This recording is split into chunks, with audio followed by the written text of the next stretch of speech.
दादा का रे? कांदा टमाटर बटाटा घेऊन आलतो. किती देऊ? अरे कोण आहे तू? आम्ही तर माल हॉटेलचं सर्व त्या सुनील काकाकडून घेतोय. आज नवीन कसं काय आला तू? दादा तुम्ही मला ओळखलं नाही काय? मी त्यांचाच मुलगा आहे. तू त्यांचाच मुलगा आहे काय? ते काय नाही. दादा आता इथून पुढे ते नाही ते का रे काय झालंय?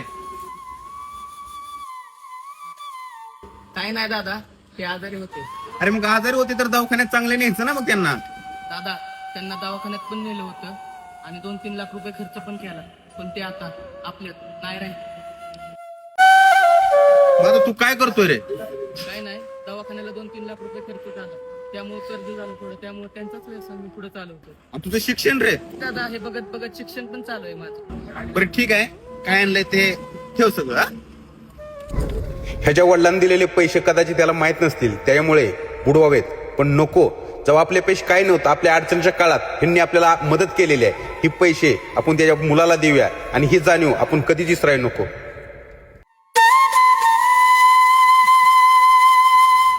दादा ठेवलंय बरं का? ए बा थांब थांब.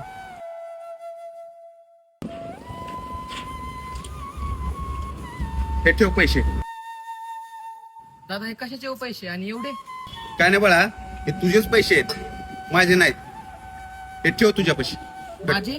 कसले आणि कशाचे? बाळा हे पैसे ना तुझेच आहेत आणि हे पैसे तुझ्या वडिलांनी ना मला हॉटेल चालू करताना मला दिले होते. आणि तुझ्या वडिलाचा स्वभाव असा आहे, जो अडचणीत असेल त्याला मदत करण्याचा तुझ्या वडिलाचा स्वभाव होता.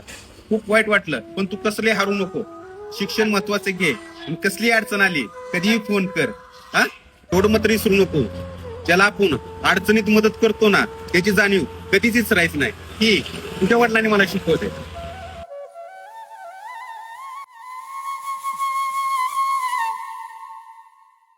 अरे वा, ह्या दुनियेत अजून सुद्धा प्रामाणिक लोक आहेत.